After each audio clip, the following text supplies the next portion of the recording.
Today, I will show you how to fix unknown error occurred Chatgpt problem. Let's start.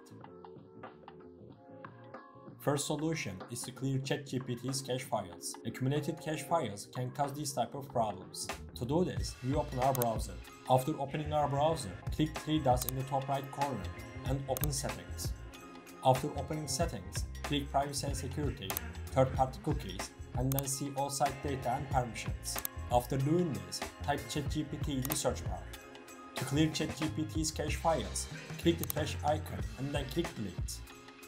We have cleared Chatgpt's cache files. Now, you can check if the problem is solved or not. Also, don't forget to like the video. If the problem is not solved, we will move on to the second solution. Second solution is to use Chatgpt in incognito mode. To do this, we click the three dots in the top right corner as we did in the first solution. After doing this, click New Incognito window to open an incognito tab.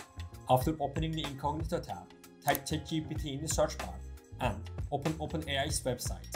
Now, we can use Chatgpt. If you want to access your chats, click Login in the top right and then click Chatgpt.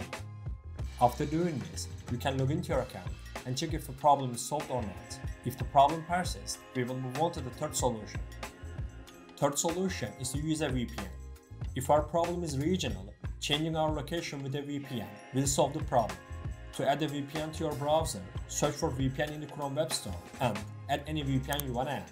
If you already have a VPN program on your computer, you can connect to it. After changing your location with VPN, you can check if the problem is solved or not. If you are still experiencing problems, we will move on to the fourth solution. Fourth solution is to use a different browser. If the problem is caused by your browser, changing it will solve the problem. As an alternative to Chrome, you can use Opera, Firefox or Brave. After changing your browser, you can check whether the problem is solved or not. We have come to the end of the video. I hope one of these solutions fixed your problem. If the video helped you, don't forget to like the video. You can also subscribe to my channel to support me. Take care and see you in the next video.